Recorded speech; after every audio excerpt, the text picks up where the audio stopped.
So shout out to the people online once again. What we're going to do is we have 3 courageous faculty who agreed when Susan sent the email, please help, to come, right? Yes, we'll do it, sure. Well, we don't know what we're doing, but that's all right. But the other thing is they didn't know that these 3 professors up here actually are what I refer to as fabulous online teachers, because in their courses, they always are rated, like the top, the top score's 5 and they get 4.9s. That's a bad week for them. You know what I mean? So it's like, wow, what do you guys do that really is, makes these students come alive like this? Because it's great stuff, and what we got to do is bottle it and like ship it out. So anyway, so with us, once again, we have Laura Deinhardt from the College of Education. Also in the middle, we have Rosa Chang, who is one of the criminal justice fab professors, all right? If you're a CJ graduate, you love Rosa. You're like, yes, give me her class, okay.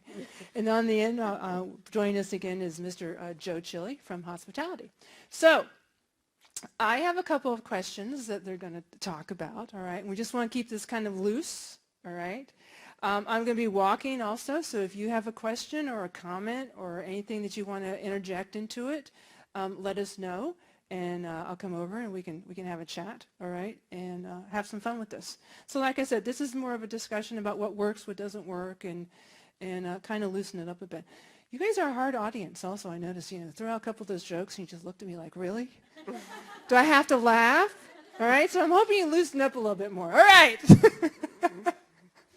Joe, should we start with you? Yes. Okay. So the first question that I get asked a lot, which is, Susan, tell me, how do I engage students, right? So the question I have to you is, what works in your online class for engagement? How do you get them involved? How do you get them active?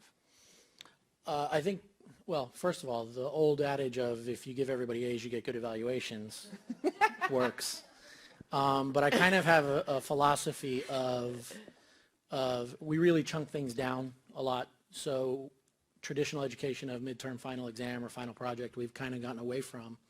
And the students understand that they're getting graded every week. And not only are they getting graded every week, but the faculty member is contacting them every week and telling them where they are in the class. And so that in itself builds a level of engagement because the student understands somebody's watching what I'm doing every week, and I can't really just not come to class even though it's an online class. So that's worked out well for us. Nathan in the back there, Nathan Dodge, one of the things that we do is we kind of have a repository of some canned responses related to assignments, and we simply do like a mail merge via email to the students every week, so they're getting somewhat of a personalized email associated with the grade they received in the course or for that assignment. And I have the feeling of nobody should get less than a B in your class if they don't want to, because from the first week of class, they already know what their grade is in the class, and they know that somebody's paying attention. You want to really get away from, in my opinion, what I call shovelware, which is taking a face-to-face course, dumping it into Blackboard and saying, okay, now I have an online course. What winds up happening in those cases is the feedback is, I read the assignments, I watched a couple of videos, why did I need the professor?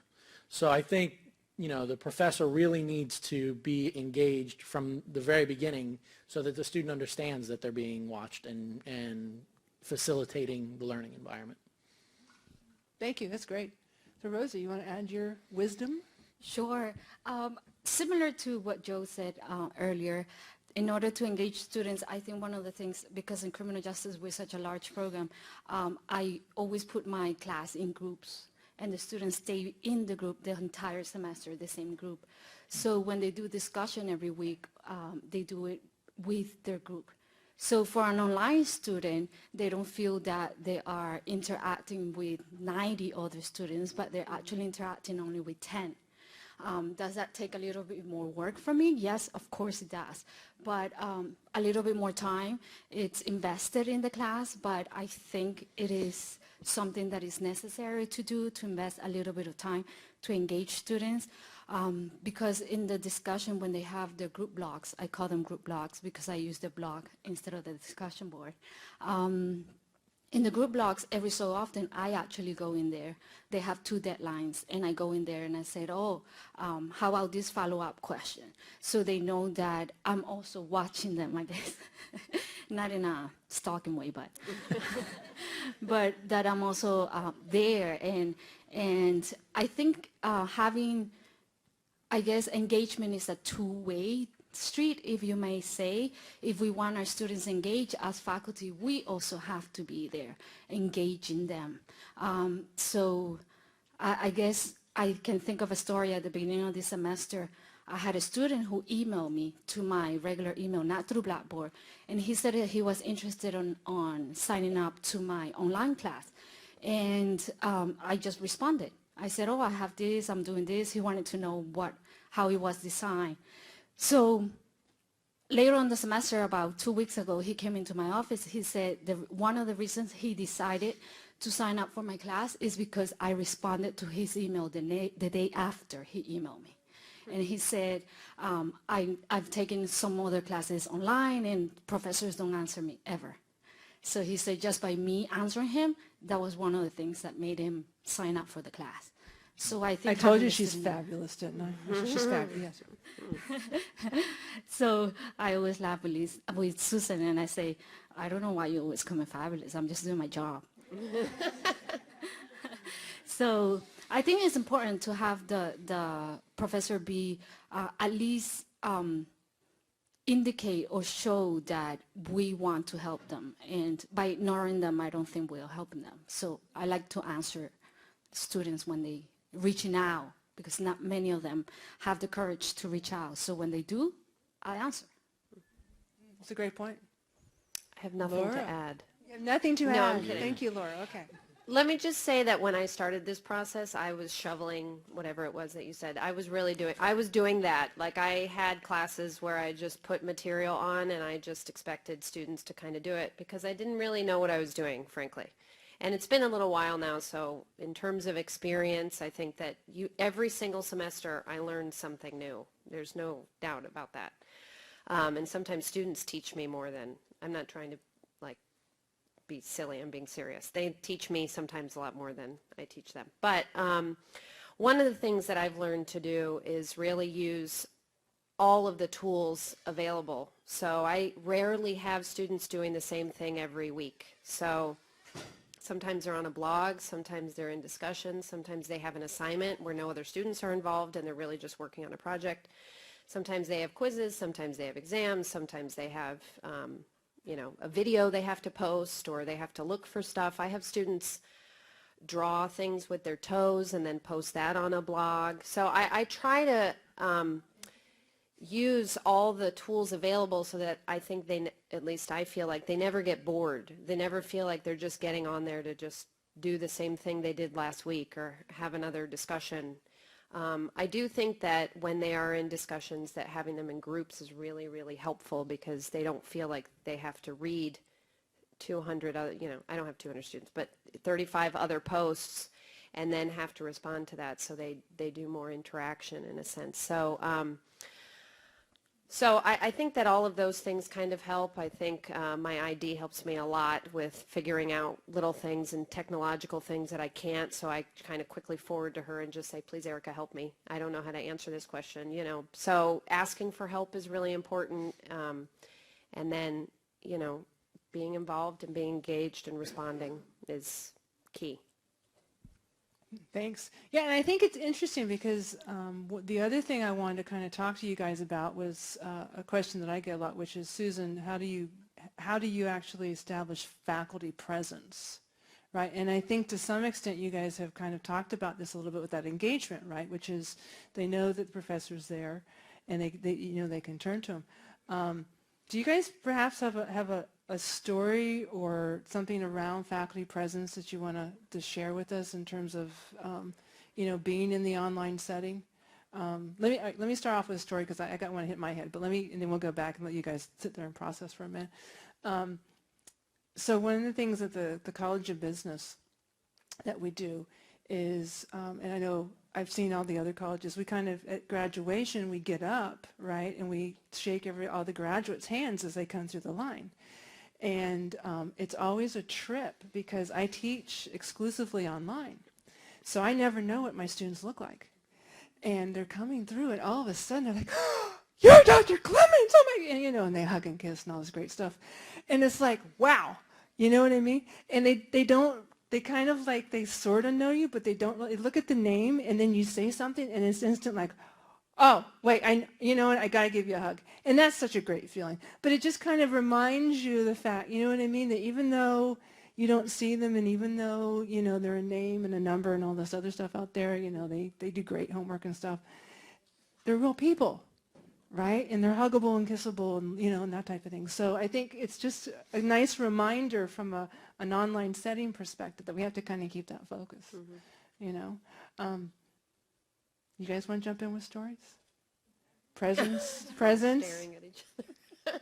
Joe, I know you have a lot of stories I about have a lot of stories. You I do. don't want to bore I know. everybody though. You know, it kind of touches on what I was mentioning earlier. I think that you know, the model that we try and incorporate is very elementary. You know, a student can log in from any particular course and it looks the same as the previous course they took, so that they don't have to relearn things. I think that's helpful. And the feedback that we get, and I guess this is kind of the story, is, you know, comments like, you know, I really appreciate you emailing me. No other professor's done that. And, you know, I look at things like that and say, well, what are the other professors doing? You know, so, you know, I don't necessarily have one particular story, but in terms of like success stories, the constant being perceived as there's an instructor there and that's caring enough to read your posts or read your assignments and provide feedback to you, meaningful feedback, not just, you know, a grade. I think that goes a long way for student success, and it kind of keeps the students, you know, on task because they know that they have something every week and they know they're going to get feedback every week. So it's not necessarily a story, but just the comments that we get back related to it are, I guess, all individual stories. I like when students say, I really like that assignment. Gosh, I really learned a lot from that. That was really fun. And I'm thinking, oh, that's nice. Oh, I'm glad. What was that assignment again? I can't remember which one it was. But I, you know, I have things like so in early childhood, one of the first assignments I have them do in one of my classes is think about all the different types of jobs they could get with a child development degree or an early childhood degree. And they have to come up with like a job posting. So they have to they themselves post a job for a certain career, and like they were going to hire somebody. So what are the requirements? What kind of degree does that person need to have? And it's something so like basic, but they enjoy that application, and it's not just regurgitating the information that they had to go and they had to find it and they had to produce. So a lot of them will just send you an email. It's like, I really enjoyed that. And I'm like, oh, good. You know, and I think a little bit about trying to get feedback on individual assignments too, so that when they find things difficult or they find things like, I have no idea what you're saying in this. I cannot figure out what you want me to do. I know that there has to be some cleanup of that assignment and think about that. So getting their feedback is not like you would do in a regular classroom. It's, you know, they could provide you with much more information just by the nature of the course, I think. So that's kind of nice. So I guess my turn. So in addition to what they have said, I just thought of also when students online don't understand how I wrote the instructions of the assignment.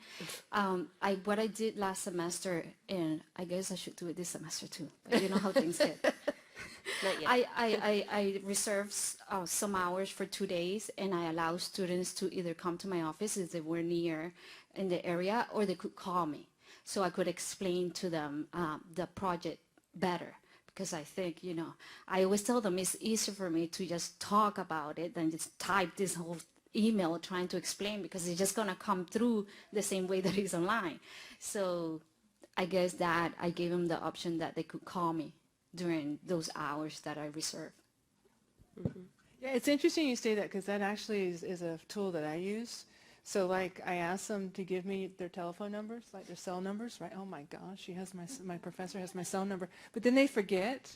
but then they do things right, and I reach out to them and I'm like, hi, it's Dr. Clemens calling. They're like, oh, wait a sec, really?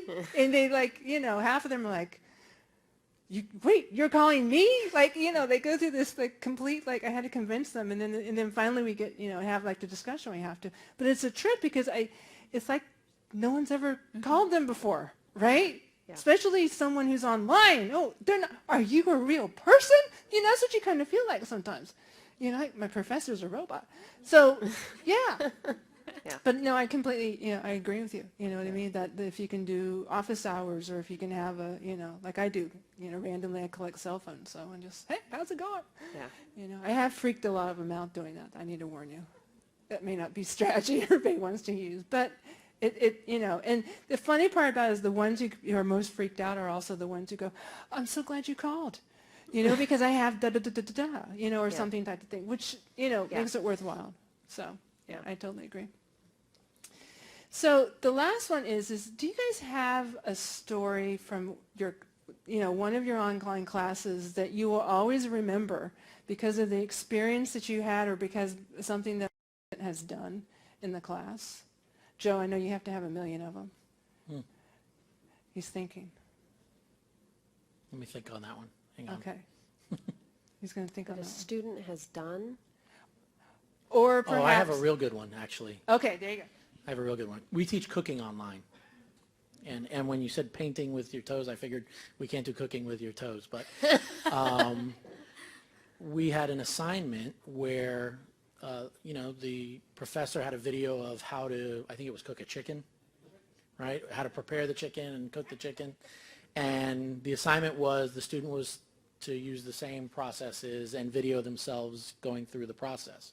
And so the videos that we got back, one, the student turned the camera sideways to get a portrait view, right? And that works with a photograph, but it doesn't work with video. So, you literally would have to turn the monitor sideways to watch it. But the other part that was actually really humorous was we had a student who was showing their prepared chicken, and in the background there was a box, I think it was from Boston Market or something.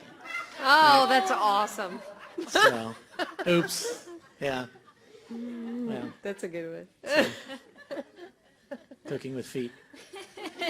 And then you have to tell people on their assignments, please do not leave your boxes of Right, Boston exactly. chicken. And Exactly. make sure your video stays side up. Well, and I guess that's kind of the biggest concern, or one of the biggest concerns with online education is the student, the person that's actually doing the activities and the assessments, right? Or is it the chef at Boston Market? So, Yeah. Or maybe Yeah. he works at Boston. right.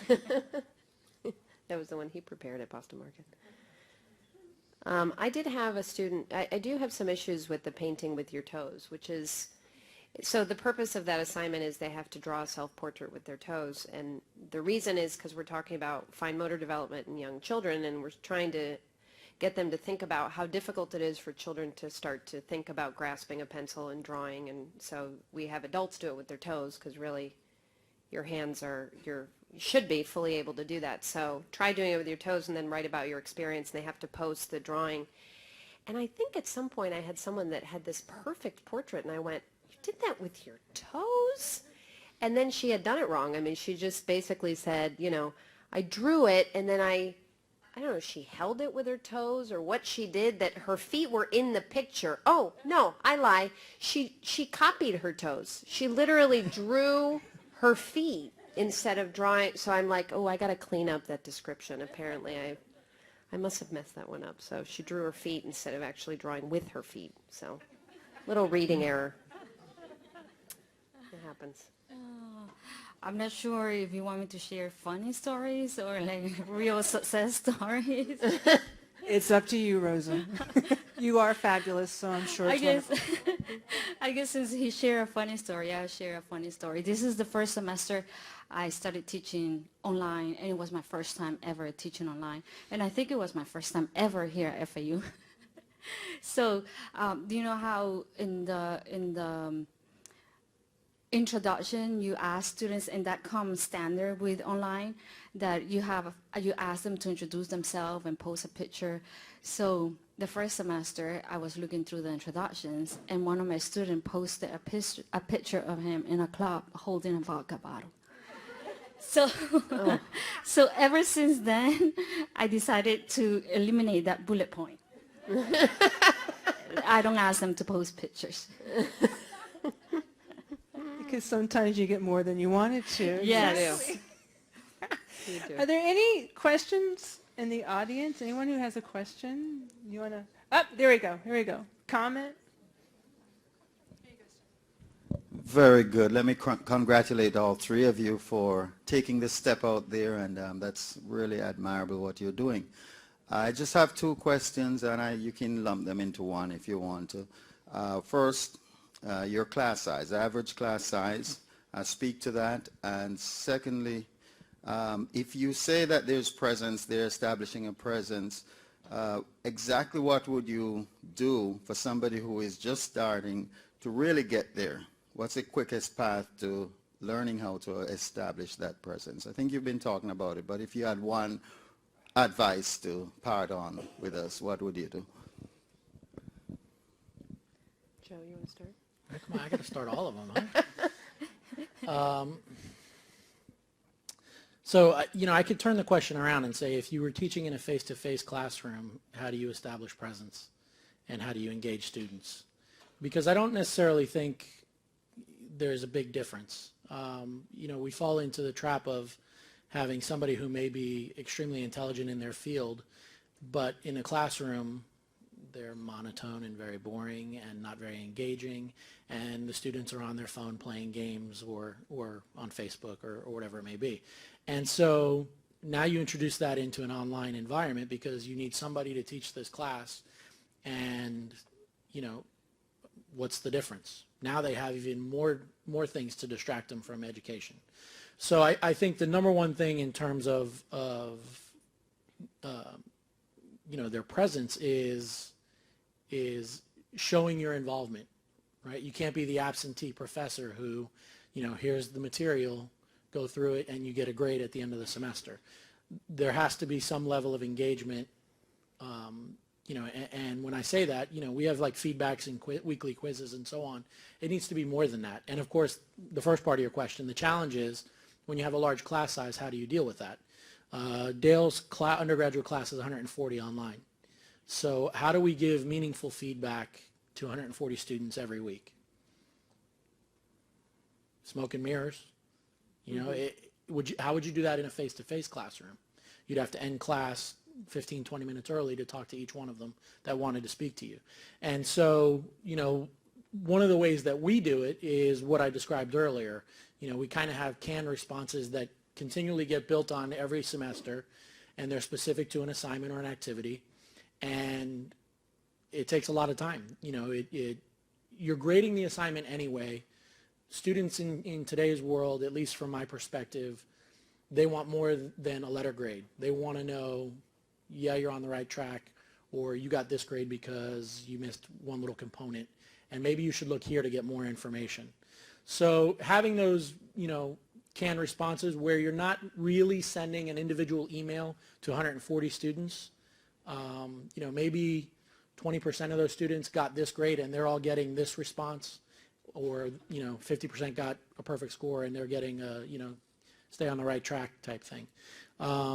In our classes, the average class size is about 60 at the undergraduate level. We have a couple of the outliers that are up over 100, but for the most part, we're around 60.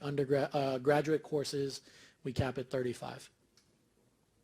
So, and by the way, I guess I'll end the point with this. Anybody who's new to teaching online, it's more involved than a face-to-face class. There is absolutely more time needed to teach an online class, both in the development up front and once the class begins, the grading component is it's a challenge, because when you have 140 students, you want to give a meaningful assessment.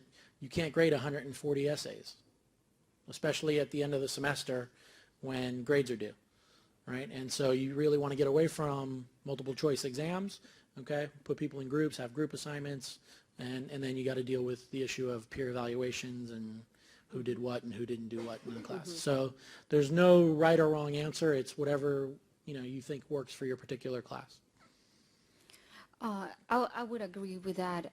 In our department, well, at least with my two classes that I usually teach online, is a graduate class and the undergrad class. The graduate class, it is capped at 50, and sometimes I get in between 30 to 50. So sometimes I could have the 50, sometimes I have 30, which is when it's good, right?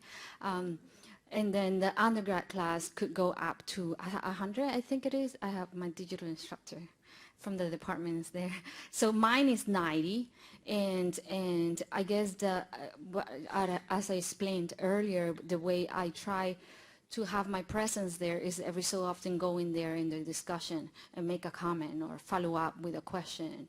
And another thing that I started doing this semester, I tried it on the summer, was to actually, I know that other faculty online do it as well because I've heard about it, which is have an FAQ section on the page. And the way I do this is I put it on the discussion board. So I tell students that they go in there to ask me general questions and I answer them. And I also tell other students that they can answer the question if they know the answer. So that way, since feedback and response from the professor is important, I think that cuts down a lot of the time that I spend answering the same question through email. So they just go in there and they see it. Because I will answer their email, but it does take time. Fabulous. Thank you, Roosevelt. So 2.0 classes, we have standalone now, so they're about 40 students, I think I have this semester. But I've taught up to 80, I think it was capped. And I mean, the more students you have, the more complex it is. I think groups really help. I do a group assignment, which I agree then you have some issues with student evaluations. But in terms of presence, I do have office hours. I do record at the beginning of the semester through Adobe Connect a walk through the course so that students know. And it's funny because at this point I know that at least the 2.0s, they already know how to walk through Blackboard because nobody comes to that or views it, I think. But I do ask them to go in there and I record it so that they have the flexibility to go in there whenever they get a chance to, but to walk through and know where all the assignments are and what they should be looking for. So early on, they get to hear my voice walking them through the course and knowing that I'm there, should they need anything. Really important to respond to emails or requests that students have. And I have students that call me. I mean, they have no problem picking up the phone and being like, hey, Deinhardt, explain why I got that score on my assignment or whatever it is, Rubrics are really, really important and helpful because that gives you a much easier way of giving feedback because they know exactly what it is that you're grading. And if they miss those points, they know exactly what it is that they missed, and you can feedback within those rubrics. So all of my assignments have rubrics. It's easier for me. It's easier for them. It stinks to put together, but once it's done, it's just click, click, click the buttons and say, nice job, or needs work on this section, or review this. So again, I think it's easier if you're grading with rubrics, even if you have 140 students, because you're just kind of, you're going through the step. And I think it gives you presence because you're basically telling students exactly what they needed to be doing. So I find that helpful. Susan, I got one other point. Sure. How many of you teach online? I'm sorry, face-to-face. What are the contact hours that you have with your students? Yeah. Does anybody know? It's like 36 hours. Is that right? Yeah, something like that. Something like that, right? And so what are your contact hours in an online course? How do you match that? Where's that getting tracked, if at all? Right? We put a video up. Is that contact hours? Not really. So, I guess what I would say is Blackboard is not the end-all, be-all.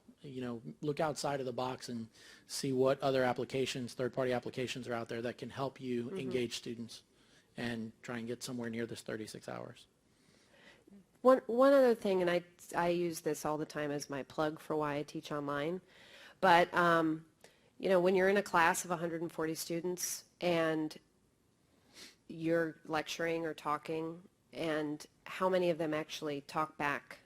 I mean, there's always even when I teach 40 students, there's always a set that sit in the back and are on their phones or on their computers or whatever it might be, and I never really hear from them necessarily. And you can even try and talk to them after class, but they're not giving you the feedback, so you're not really sure they're learning week to week unless you're literally having them do an assignment in your class every week, right? So what online does is it allows you to hear from every single student, because everybody has to turn something in or do something and tell you whether they are or are not learning. So in fact, you should be having more interaction with students if you're teaching online than if you're teaching a traditional face-to-face course, although people may have more active ways of learning in their face-to-face. But you end up hearing from every single student. You know every single student, and by the end you know which students are really engaged, which ones really got it, which one really, and those that participated but maybe didn't pick up as much information